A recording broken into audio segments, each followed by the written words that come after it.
जय हिंद। आज हम लोग देखेंगे सिंपल पास्ट टेंस कब और कैसे यूज होते हैं सेंटेंस में। जनरली सिंपल पास्ट टेंस आप जब पढ़ते हो तो आप ये पढ़ लेते हैं कि जिस सेंटेंस के अंत में था है थी है आ जाए उसको सिंपल पास्ट में ट्रांसलेट कर लेना है। ठीक है, वो हिंदी मीडियम स्टूडेंट्स के लिए समटाइम्स क्योंकि ट्रांसलेशन करने को आता है तो कहीं पे जरूरी होता है, लेकिन यहां पे जब आपको राइटिंग स्किल जब करनी है तो आपको इन चीजों को ध्यान रखने होंगे कि वो एक सिचुएशन आपको इमेजिन करना होगा कि वो एक्शन और उस एक्शन का स्टेट, तब आप समझ पाएंगे कौन सा टेंस हमें यूज करना है। जैसे अगर मैं सिंपल पास्ट टेंस की बात करूं और इसमें विशेष तौर पे मैं बात करूं पास्ट इंडेफिनिट टेंस की, तो पास्ट इंडेफिनिट का मतलब क्या होता है आपको ये पहले वीडियो में मैंने क्लियर कर दिया है कि पास्ट जो होता है ये एक्शन का टाइम होता है और इंडेफिनिट जो होता है वो एक एक्शन का स्टेट होता है। ठीक है, यानी कोई भी ऐसा एक्शन जो पास्ट में इंडेफिनिट स्टेट का होगा उसको हम पास्ट इंडेफिनिट टेंस में ट्रांसलेट करेंगे। इसके कहने का क्या मतलब है, आइए टाइमलाइन पे देखते हैं। जैसे मान लीजिए कि ये हम एक प्रेजेंट के टाइम पे हैं, इस समय टाइम ऑफ रिपोर्टिंग मेरी प्रेजेंट की है, तो इसके पहले कोई भी एक्शन जो कंप्लीट हुआ होगा उसको हम सिंपल पास्ट में ट्रांसलेट कर देंगे। जैसे अगर मान लो कि यहां पास्ट के इस किसी भी टाइम पे, ठीक है ना, कोई एक्शन जैसे मान लो लिखने का काम था मेरा और मैंने कंप्लीट कर दिया उसको, तो उसको मैं सिंपल पास्ट में ट्रांसलेट करूंगा। जैसे आई रोट लेटर यस्टरडे। ठीक है, एक और भी, Maria eight chocolate at 4 p.m. yesterday। अब देखो yesterday के टाइम, यहां पे टाइम जो होता है मैंने बताया था टाइम डिसाइडेड टेंस, तो टाइम जब पास्ट का है तो हमारा एक्शन भी पास्ट का होना चाहिए यहां पे। ठीक है, ऐसा बिल्कुल नहीं होगा कि पास्ट का टाइम हो और प्रेजेंट का एक्शन हो जाए, नहीं, आपको टाइम के अकॉर्डिंग टेंस को डिसाइड करना है। तो देख सकते हैं कि कोई भी एक्शन हमारा जो पास्ट में अगर कंप्लीट हुआ हो किसी भी टाइम पे तो उसको हम सिंपल पास्ट में ट्रांसलेट कर देंगे। क्लियर है? पास्ट कॉन्टिन्यूअस टेंस कब हम ट्रांसलेट करेंगे? पास्ट कॉन्टिन्यूअस टेंस हम तब ट्रांसलेट करेंगे, पास्ट कॉन्टिन्यूअस टेंस का ट्रांसलेशन तब होगा जब पास्ट में किसी भी टाइम पे कहीं पर भी अगर वो एक्शन कंटिन्यू हो उस टाइम पे तो उसको हम पास्ट कॉन्टिन्यूअस टेंस में ट्रांसलेट कर देंगे। ठीक है, अगर मान लो किसी ने मुझसे पूछा कि भाई अभी जैसे इस समय मान लो कि मेरी रिपोर्टिंग है इस समय 2 बजे की, ठीक है ना, 2 PM पे, अगर कोई पूछ दे भाई 1 बजे तुम क्या कर रहे थे, यानी कि 1 बजे कोई पर्टिकुलर टाइम होगा, उस टाइम पे तुम्हारा वो एक्शन का स्टेट वो जानना चाह रहा है कि 1 बजे तुम कर क्या रहे थे, तो मैं बोल दूंगा कि आई वॉज टीचिंग at 1 PM। तो ये 1 PM जो है ना वो इस समय चूंकि मेरा टाइम ऑफ रिपोर्टिंग 2 PM की है तो 1 PM मेरा पास्ट का टाइम हो जाएगा और इस समय पर ये एक्शन कंटिन्यू था मेरा, आई वॉज टीचिंग। समझ में आ रही बात? तो कोई भी एक्शन पास्ट टाइम पे किसी पास्ट में गिवन टाइम पे वो एक्शन अगर कंटिन्यू है तो उसको पास्ट टाइम पे पास्ट कॉन्टिन्यूअस टेंस में आप ट्रांसलेट करेंगे, जिसके लिए मैंने बताया था कि आपको was verb as a helping verb use करना है और मेन वर्ब की आईएनजी फॉर्म यूज करनी है। ये टेंस का आइडेंटिफिकेशन भी इसी से होगा कि अगर कहीं पे लिखा हुआ आपको मिल जाता है ये वॉज वर्ब के साथ वर्ब की आईएनजी फॉर्म, तो आप तुरंत पहचान लेंगे ये पास्ट कॉन्टिन्यूअस टेंस है। ठीक है, अच्छा, पास्ट कॉन्टिन्यूअस टेंस की एक और भी बहुत ही इंटरेस्टिंग चीज है, उसको भी जान लीजिए कि अगर जैसे मान लो कि मैंने पास्ट में कोई भी एक्शन किया, ठीक है ना, कोई भी एक्शन, जैसे मान लो कि पास्ट में कोई 2 एक्शन हुआ, ठीक है ना, और एक ने किसी दूसरे को इंटरप्ट कर दिया, एक एक्शन ने किसी दूसरे को इंटरप्ट कर दिया, तो जिस एक्शन ने इंटरप्ट किया उसको सिंपल पास्ट में ट्रांसलेट करो। ध्यान रखिएगा इस चीज को, सिंपल पास्ट में ट्रांसलेट करना होगा और जो इंटरप्ट हुआ उसको पास्ट कॉन्टिन्यूअस टेंस में ट्रांसलेट करिए, पास्ट कॉन्टिन्यूअस टेंस में। जैसे मान लो कि मैं इस समय पढ़ा रहा हूं और कोई आए और नॉक कर दे डोर को, तो दोनों एक्शन जो हो रहा है वो क्या हो रहा है, पास्ट में हो रहा है। जैसे मैं कोई काम, जैसे मान लो कि मैं बता रहा हूं कि ये पास्ट में मैं क्या कर रहा था, मैं जब पढ़ा रहा था तो उस समय कोई आया और मेरे दरवाजे को नॉक कर दिया। तो अगर मुझे इसको कहना हो तो जो काम इंटरप्ट हुआ उसको पास्ट कॉन्टिन्यूअस टेंस में, जैसे मेरी टीचिंग इंटरप्ट हुई तो उसको पास्ट कॉन्टिन्यूअस टेंस में, और जो इंटरप्ट किया उसको सिंपल पास्ट में ट्रांसलेट करेंगे। तो इसको मैं ये लिखूंगा, I was teaching when someone knocked the door. Simple past tense लिखना है, वर्ब की सेकंड फॉर्म लिखना पड़ेगा। So I was teaching when someone knocked the door. तो ये चीजें अगर कहीं पे लिखी हुई है तो आपको आसानी से समझ में आ जाएगा कि अच्छा ये देखो दो यहाँ पे दो सेंटेंसेस लिखे हुए, एक सिंपल पास्ट में एक पास्ट कॉन्टिन्यूअस टेंस में। तो इसका मतलब कि ये जो है ना ये इंटरप्ट किया इस एक्शन को। ठीक है, ऐसे लिखेंगे, ऐसा नहीं कि इसको पास्ट कॉन्टिन्यूअस टेंस में लिख दें, उसको सिंपल प्रेजेंट में लिख दें। आई was teaching when someone Knox the door. नहीं, ऐसा सेंटेंस आप नहीं बनाएंगे, इस तरीके से गलत हो जाएगा। तो इन चीजों का आप ध्यान रखिएगा, पास्ट कॉन्टिन्यूअस टेंस को कब हम ट्रांसलेट करेंगे और सिंपल पास्ट को हम कब ट्रांसलेट करेंगे। आइए आते हैं हम लोग पास्ट परफेक्ट टेंस के लिए। पास्ट परफेक्ट टेंस कब आप ट्रांसलेट करेंगे, जब टाइम पास्ट का हो और स्टेट परफेक्शन का हो। तो सिंपल पास्ट का भी था ना, सिंपल पास्ट में भी कोई एक एक्शन था जो कि पास्ट में कंप्लीट हो गया था, लेकिन यहां पे नहीं। यहां पे पास्ट परफेक्ट की ट्रांसलेशन तब करेंगे जब कोई एक्शन, ठीक है ना, पास्ट में कोई दो एक्शन एक के बाद एक हुआ हो। पास्ट में दो एक्शन एक के बाद एक हुआ हो तो इसमें जो फर्स्ट एक्शन जो ट्रांसलेट होगा वो पास्ट परफेक्ट में ट्रांसलेट होगा, और जो रिसेंट पास्ट का एक्शन है वो सिंपल पास्ट में ट्रांसलेट होगा। ठीक है, ये पहले और बाद को बताने के लिए स्पेसिफिक टाइम दिया होता है, या जनरली इसमें कंजंक्शन हम यूज करते हैं बिफोर का या आफ्टर का। ठीक है, एक बहुत ही फेमस इसमें एक स्टेटमेंट अक्सर यूज करते हैं, the patient had died before the doctor केम। अब देखो ये सेंटेंस देख के ही समझ में आ जाएंगे कि ये जो काम हुआ हैड डाइड यानी पास्ट परफेक्ट में हुआ, तो पास्ट परफेक्ट ये सबसे पहला एक्शन यानी सबसे पहले ये एक्शन हुआ है, और फिर यहां पे जो वर्ब का सेकेंड फॉर्म हमने यूज किया तो ये समझ में आ जाएगा कि ये पहले हुआ और ये बाद में हुआ, क्योंकि दोनों एक्शन पास्ट में हुए एक के बाद एक। तो ये काम पहले हुआ यानी कि पेशेंट पहले मरा और डॉक्टर बाद में आया। ठीक है, एक सेंटेंस और लिखते हैं, I had taken my breakfast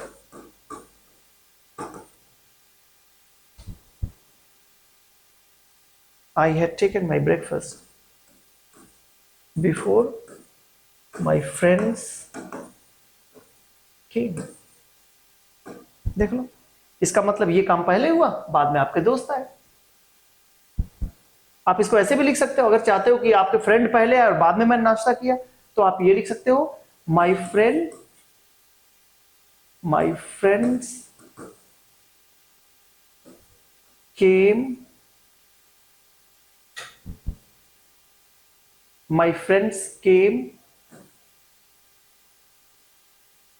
after I had taken my breakfast। My friends came after I had taken my breakfast, यानी कि आपने ब्रेकफास्ट क्या लिया, पहले लिया, ठीक है, और बाद में आपके दोस्त आए। तो आप देख सकते हो कि बिफोर और आफ्टर यूज करने से हमें यह पता चल जा रहा है कौन सा काम पहले हुआ कौन सा काम बाद में हुआ। ध्यान रखिएगा, ये सेंटेंस ये पहले हुआ बिफोर के साथ और ये काम बाद में हुआ। माई फ्रेंड्स केम आफ्टर, ये काम बाद में हुआ, ये काम पहले हुआ। I had taken my breakfast before, ये काम आपने पहले कर लिया और ये काम बाद में हुआ। ठीक है, तो पास्ट परफेक्ट टेंस के ट्रांसलेशन तब करोगे जब दो एक्शन पास्ट में एक के बाद एक हो, तो जो सबसे पहले हुआ हो वो पास्ट परफेक्ट में और जो दूसरा उसके बाद हुआ हो वो सिंपल पास्ट में। ये चीजें आपको देखनी है, आपको तय करना है, आपको इमेजिन करना है। Then and there you can decide कि कौन सा टेंस यहां पे अप्लाई होगा। ठीक है, चलते हैं नेक्स्ट टेंस पे। नेक्स्ट टेंस हमारा है past perfect continuous tense. Past perfect continuous tense, इसमें मैंने आपको बताया था हेल्पिंग वर्ब क्या यूज होगा, अगर आपको याद हो तो आप बता दें तुरंत। पास्ट परफेक्ट कॉन्टिन्यूअस टेंस, इसकी जो हेल्पिंग वर्ब यूज होती है हैड बीन के साथ वर्ब की आईएनजी फॉर्म यूज करोगे। ठीक है, कब यूज करोगे? जब कोई भी एक्शन पास्ट में किसी दिए गए टाइम पे कंप्लीट होने से पहले कंटिन्यू रहा हो। कंप्लीट होने से पहले कंटिन्यू रहा हो। जैसे अगर मान लो कि मुझे अभी कोई पूछ रहा हो कि भाई क्या कर रहे हो, ठीक है, या अभी मेरे यहां से निकलने के बाद अगर कोई पूछे भाई कर क्या रहे थे तुम, ऊपर थे कब से, कर क्या रहे थे, तो मैं क्या कहूंगा? I was recording video. I was recording video. ठीक है, लेकिन अगर इसी को पूछ ले कि भाई कितने समय से तुम इसको रिकॉर्ड कर रहे थे, तो इसको ऐसे पूछ लेगा, how long had you been recording your video. How long had you been recording your video, तो मैं बताऊंगा, क्या बताऊंगा? I had been recording my video for 2 hours। इसका मतलब यह हुआ कि before the completion of this action recording, okay, before the completion of this action recording, यहां पे इस एक्शन के कंप्लीट होने से पहले, ठीक है, ये एक्शन जो था क्या कंटिन्यू था, 2 घंटे से कंटिन्यू था। एक्शन तो कंप्लीट हो गया ना, लेकिन ये एक्शन यहां पे जब कंप्लीट होने से पहले ये क्या था, ये कंटिन्यू था, ये दिखाना पड़ेगा ड्यूरेशन। तो exactly past perfect continuous tense को हम इसीलिए यूज करते हैं, ये दिखाने के लिए कि पास्ट में वो जो एक्शन था कितने समय तक के लिए वैलिड था, कितने लंबे समय तक वो चला। ठीक है, सो जब भी कोई पास्ट में कोई एक्शन कंप्लीट होने वाला हो, पास्ट में किसी दिए गए इवेंट तक कंप्लीट होने से पहले अगर वो एक्शन कंटिन्यू हो, तो उसे पास्ट परफेक्ट कॉन्टिन्यूअस टेंस में ट्रांसलेट किया करिए। आइए अब देखते हैं पास्ट टेंस के सारे स्ट्रक्चर्स को। ठीक है, तो अब पास्ट एंड डेफिनेट टेंस को पहले देख ले, पास्ट एंड डेफिनेट का स्ट्रक्चर देख ले। मैंने आपको इसके पहले वाले वीडियो में बताया था कि जब भी कोई स्ट्रक्चर, किसी भी टेंस का जब स्ट्रक्चर आपको देखना हो, तो सबसे पहले आप सब्जेक्ट को लिखा करिए और उसके बाद से वर्ब को लिखा करिए। फिर मैंने ये कहा था कि ये वर्ब के फॉर्म्स जब चेंज करोगे तो ये टेंस चेंज हो जाएगा। अब आपको लिखना है पास्ट एंड डेफिनिट टेंस, तो पास्ट एंड डेफिनिट टेंस में ये वर्ब की फर्स्ट फॉर्म आ जाएगी, यानी कि अगर अफर्मेटिव सेंटेंस आपको ट्रांसलेट करना है, अफर्मेटिव सेंटेंसेस लिखने हैं, तो आप क्या करो, सब्जेक्ट लिखो और सब्जेक्ट के साथ वर्ब की सेकंड फॉर्म लिख दो। ये हो गया आपका पास्ट एंड डेफिनिट टेंस। और ये ऑब्जेक्ट जो होगा ये ऑप्शनल होगा। ऑप्शनल का मतलब ये हुआ कि वर्ब अगर ट्रांजिटिव होगा तो ये ऑब्जेक्ट आएगा, वर्ब अगर इंट्रांजिटिव होगा तो ऑब्जेक्ट नहीं आएगा। अच्छा, निगेटिव सेंटेंसेस, यही बस चीजें ध्यान देने की जरूरत है, क्योंकि पूरे टेंस में यही एक ऐसा ये पास्ट एंड डेफिनेट का अफर्मेटिव सेंटेंस है जिसमें वर्ब की सेकंड फॉर्म यूज होती है। अदरवाइज अब देखेंगे कहीं पर वर्ब की सेकंड फॉर्म यूज नहीं होगी, तो ये चीजें ध्यान देने वाली हैं। निगेटिव सेंटेंस लगाओगे तो सब्जेक्ट तो आपको लगाना ही पड़ेगा। अब ये हेल्पिंग वर्ब आ जाएगी, तो हेल्पिंग वर्ब मैंने आपको बताया था हमेशा मेन वर्ब के पहले रखा करिए। तो हेल्पिंग वर्ब क्या है, डिड, और इसके साथ चूंकि निगेटिव सेंटेंस बनाना है तो नॉट रखिए, वर्ब की फर्स्ट फॉर्म रखिए, ऑब्जेक्ट जो कि आपका ऑप्शनल है उसके बाद से ऑब्जेक्ट लिख लीजिए। तो अगर सब्जेक्ट ऑब्जेक्ट आप पहचान ले रहे हैं, मेन वर्ब पहचान ले रहे हैं, तो बिल्कुल स्ट्रक्चर देखिए कितना आसान सा है। इंट्रोगेटिव सेंटेंस आ जाइए। इंट्रोगेटिव सेंटेंसेस 2 तरीके के मैंने बताए थे, एक ऐसे सेंटेंसेस जो WH वर्ड से शुरू होते हैं और एक ऐसे सेंटेंसेस जो सिर्फ हेल्पिंग वर्ब से शुरू हो जाते हैं। तो हेल्पिंग वर्ब से क्यों जरूरत पड़ती है? हेल्पिंग वर्ब से तब जरूरत पड़ती है सेंटेंस हमें लिखने की जब हमें उनका आंसर सिर्फ यस या नो में देना होता है। ठीक है, तो आप सिर्फ क्या करिए, डिड लिखिए, सब्जेक्ट को डिड की जगह पे लाइए। अब क्या हुआ, नॉट ऑप्शनल हो गया, ब्रैकेट में कर दीजिए, जब जरूरत पड़ेगी तो ब्रैकेट ओपन कर दीजिएगा। वर्ब की फर्स्ट फॉर्म लिखिए, देन ऑब्जेक्ट लिखिए, जो कि ऑप्शनल ही होगा। ठीक है, अच्छा WH वर्ड से करना हो तो WH वर्ड लिखिए, फिर इसके बाद से तुरंत हेल्पिंग वर्ब फिर देखिए कोई भी फॉर्मेट जो है ना, यहाँ पे देखिए कहीं पे कोई चीज रटने वाली चीज नहीं है। जो सब्जेक्ट वर्ब का फॉर्मेट है, जो जहां पे है, जो पार्ट्स ऑफ स्पीच जहां पे है वहीं पे हमने रखा, उनकी पोजीशन को चेंज नहीं किया। बस आपको याद रखना है मेन वर्ब कहां आनी है, हेल्पिंग वर्ब कहां आनी है, उनकी पोजीशन को याद रखना है। अगर मैं आपसे फिर पूछूं कि पास्ट कॉन्टिन्यूअस टेंस को क्या करेंगे, तो पास्ट कॉन्टिन्यूअस टेंस को बता दीजिए क्या करेंगे। पास्ट कॉन्टिन्यूअस टेंस में बस आपको पता क्या होना चाहिए था, पास्ट कॉन्टिन्यूअस टेंस की हेल्पिंग वर्ब पता होनी चाहिए थी। आपको भी इसमें क्या करना है, सबसे पहले सब्जेक्ट लिखना है, फिर वर्ब लिखना है। अब ये वर्ब की जो फॉर्म होगी ये वाज वर्ब के साथ आएगी, वाज वर्ब के साथ वर्ब की आईएनजी फॉर्म लिख देंगे, ये आपका पास्ट कॉन्टिन्यूअस टेंस हो जाएगा। और देन इसके बाद से क्या लिख देना है, ऑब्जेक्ट लिख देना है, ऑब्जेक्ट जो कि ऑप्शनल होता है। बस ये वर्ब की फॉर्म ही बस ये चेंज करना है, वर्ब का फॉर्म चेंज हो गया, आपका टेंस चेंज हो गया। ठीक है, आते हैं नेक्स्ट। अगर इसके निगेटिव सेंटेंसेस को आपको देखना है, निगेटिव सेंटेंसेस में क्या लगाना पड़ेगा, नॉट लगाना पड़ेगा। अब नॉट की पोजीशन देख लो, सब्जेक्ट लगा दिया, हेल्पिंग वर्ब लगा दिया, वर्ब की आईएनजी फॉर्म आ गई। अब इसके साथ नॉट लगाओ, देन सॉरी हाँ, ये इसके हेल्पिंग वर्ब और इस मेन वर्ब के बीच में यहां पे लगाओ। ठीक है, इसको हटा दीजिए यहां से, हटाए, नॉट लगाइए, वर्ब के आईएनजी फॉर्म लगाइए, देन इसके साथ ऑब्जेक्ट जो कि आपका ऑप्शनल है ये लगा दीजिए। Interrogative sentences same as interrogative sentence बनाइए, हेल्पिंग वर्ब को यहां करिए। WH वर्ड से शुरू करना है तो WH वर्ड लगाइए, फिर हेल्पिंग वर्ब को लाइए, वाज वर्ब लाइए, देन सब्जेक्ट लाइए, फिर नॉट लाइए, वर्ब की आईएनजी फॉर्म लाइए, देन ऑब्जेक्ट लाइए जो कि ऑप्शनली होगा हमेशा। ठीक है, ये हुआ पास्ट कॉन्टिन्यूअस। अगर मैं पास्ट परफेक्ट की बात करूं तो पास्ट परफेक्ट की अगर बात की जाए तो आप करेंगे क्या, पास्ट परफेक्ट टेंस में फिर वर्ब की फॉर्म चेंज करिए। आपको सब्जेक्ट तो लिखना ही है, वर्ब लिखना है, लेकिन अब ये वर्ब जो होगा हैड के साथ वर्ब की थर्ड फॉर्म आएगी, देन इसके साथ ऑब्जेक्ट लिखिए जो कि ऑप्शनल होगा।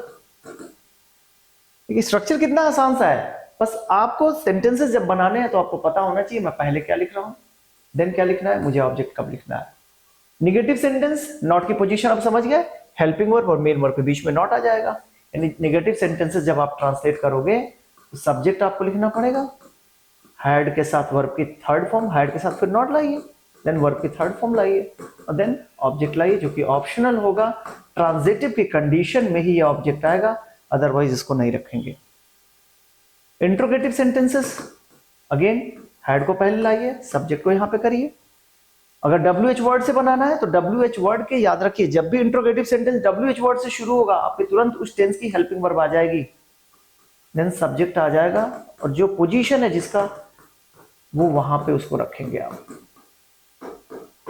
ठीक है, ये पास्ट परफेक्ट का स्ट्रक्चर हो गया। तो देखिए कोई भी चीज यहाँ पे रटने वाली नहीं है, एक बार कॉन्सेप्ट क्लियर हो गया कि आपको सब्जेक्ट रखना है, वर्ब रखना है, ठीक है, ऑब्जेक्ट रखना है, तो बस उसमें अब आपको ये देखना है कि भाई वर्ब जो रखना है तो वर्ब के फॉर्म्स ये चेंज होंगे ना, हेड के साथ वर्ब की थर्ड फॉर्म रखनी है, नॉट रखना है तो इनके बीच में नॉट हमेशा आएगा। इंट्रोगेटिव सेंटेंसेस अगर हेल्पिंग वर्ब वाले हैं तो हेल्पिंग वर्ब को पहले करिए, सब्जेक्ट को उसकी जगह पे लाइए। ठीक है, तो सारा स्ट्रक्चर जो है ये फिक्स होना चाहिए। एक स्ट्रक्चर आपने याद कर लिया, उसके बाद से सारे स्ट्रक्चर बिल्कुल देखिए आसान है। पास्ट परफेक्ट कॉन्टिन्यूअस टेंस में क्या होगा, पास्ट परफेक्ट कॉन्टिन्यूअस टेंस में हैड के साथ आपको क्या करना है, बीन और देन वर्ब की आईएनजी फॉर्म, ये करनी है आपको।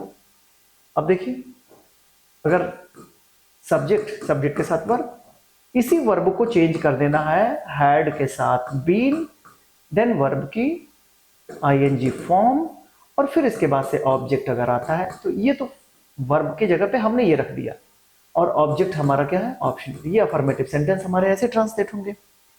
नेगेटिव सेंटेंस में आप देखो नॉट की पोजीशन थोड़ी सी दिक्कत नहीं है, जब भी यहां पे ये देखो दो वर्ड अगर हेल्पिंग वर्ब थे तो हमने इन दोनों के बीच में रख दिया था नॉट, लेकिन अगर अब 3 वर्ड मिलके आप एक वर्ब बना रहे हैं तो हमेशा फर्स्ट वर्ड के तुरंत बाद आप नॉट रखो, हैड नॉट बीन। ठीक है, तो ऐसे लिखो नेगेटिव सेंटेंसेस को, सब्जेक्ट लिखिए, फिर हैड लिखिए, फिर नॉट लिखिए, देन बीन लगाइए, वर्ब के आईएनजी फॉर्म आप लगाइए, और देन ऑब्जेक्ट आए तो ऑब्जेक्ट लगा दीजिए, जो कि ऑप्शनल हमेशा होगा। ठीक है, इंट्रोगेटिव सेंटेंस में पूरे वर्ब को आप लोगों को नहीं रखना है, सिर्फ ये हैड को, ये फर्स्ट वाला पार्ट, इसको यहां पे लाना है। यानी ये क्या होगा, हैड, देन सब्जेक्ट, नॉट आएगा तो नॉट लगाइए, अदरवाइज नहीं लगाइए, ब्रैकेट में लिख लीजिए इसको, बीन लगाइए, वर्ब की आईएनजी फॉर्म लगाइए, देन ऑब्जेक्ट जो कि ऑप्शनल होगा। और सेम एज अगर WH वर्ड से सेंटेंस शुरू कर रहे हैं आप, WH वर्ड के तुरंत हेल्पिंग वर्ब लगाइए, सब्जेक्ट लगाइए, नॉट आए तो नॉट लगाइए वरना मत लगाइए, बीन को उसकी जगह पर रखिए, वर्ब के आईएनजी फॉर्म, ऑब्जेक्ट, और ये चीजें थी आपकी टेंस पास्ट एंड डेफिनेट का होल स्ट्रक्चर। ठीक है, अब हम एक चीज और देखेंगे इसके बाद से, डिफरेंसेस देख लें कि सिंपल पास्ट और पास्ट परफेक्ट में डिफरेंस क्या है। ठीक है, और इसके बाद से और भी ऐसे डिफरेंसेस हम देखेंगे, लेकिन इसके बाद से देखते हैं हम लोग सिंपल पास्ट और पास्ट परफेक्ट में डिफरेंस क्या है। देखिए, सिंपल पास्ट जब आप यूज करते हैं, सिंपल पास्ट जब कभी भी आप यूज करिए तो सिर्फ एक सिंगल एक्शन जो पास्ट में हो कंप्लीट हो जाए, single action that completed in the past, उसको आप सिंपल पास्ट में ट्रांसलेट करिए। मैंने टाइमलाइन में बताया था कि आपकी जो रिपोर्टिंग ऑफ टाइम है वो हमेशा बाय डिफॉल्ट प्रेजेंट की होती है, इसके पहले कभी भी वो एक्शन कंप्लीट हुआ हो तो उसको सिंपल पास्ट में यूज करिए। ठीक है, लेकिन पास्ट परफेक्ट टेंस को तब यूज करिए जब पास्ट में कोई एक्शन, 2 एक्शन एक के बाद एक हुआ हो। तो जो सबसे फर्स्ट वाला एक्शन हो उसको पास्ट परफेक्ट में ट्रांसलेट करिए, सेकेंड वाले एक्शन को हमेशा सिंपल पास्ट में ट्रांसलेट किया करिए। ये दोनों में ये देखिएगा, ये अंतर आएगा कि सिंपल पास्ट में हमेशा कोई भी एक एक्शन जो पास्ट में हुआ हो उसको सिंपल पास्ट में ट्रांसलेट करिए, और जब भी पास्ट में कोई 2 एक्शन एक के बाद एक हो तो हमेशा फर्स्ट वाले एक्शन को पास्ट परफेक्ट में और सेकंड वाले एक्शन को सिंपल पास्ट में ट्रांसलेट करिए। समझ में आ रही बात? देखिए, आपने एक सेंटेंस में देकर समझाता हूं चीजों को, इसके साथ साथ अभी सिंपल पास्ट और प्रेजेंट परफेक्ट में भी हम लोग डिफरेंसेस देख लेंगे। एक सेंटेंस को समझिए, अगर जैसे मान लो जनरली ऐसा होता है, अगर एक सेंटेंस मैं लिखूं और मैं आपसे पूछूं बताइए सेंटेंस सही है कि गलत है। The principal asked the students to wear blazers in the winter। ठीक है, और अगर मैं ये सेंटेंस लिखूं, the principal has asked the students to wear blazers in the winter, which one would be the correct? कौन सा सेंटेंस आपका करेक्ट होगा? अब यहां पे सबके व्यूज अलग अलग आएंगे, लेकिन यहां पे दोनों ही सेंटेंस सही होंगे। डिपेंड करता है किस कॉन्टेक्स्ट में बोला गया। अगर प्रिंसिपल ने बच्चों को बोला, ये एक्शन पास्ट के लिए ही अगर वैलिड हो कि भाई तुम्हें ब्लेजर्स विंटर्स में पहन के आने हैं, इस सेंटेंस को बोल दीजिए। कोई एक्शन, कोई कमांड सिर्फ वो एक्शन पास्ट के लिए वैलिड था, अब प्रेजेंट के लिए वैलिड नहीं है, तो आप इस तरीके के सेंटेंसेस बोल सकते हो, the principal asked the students to wear blazers in the winter.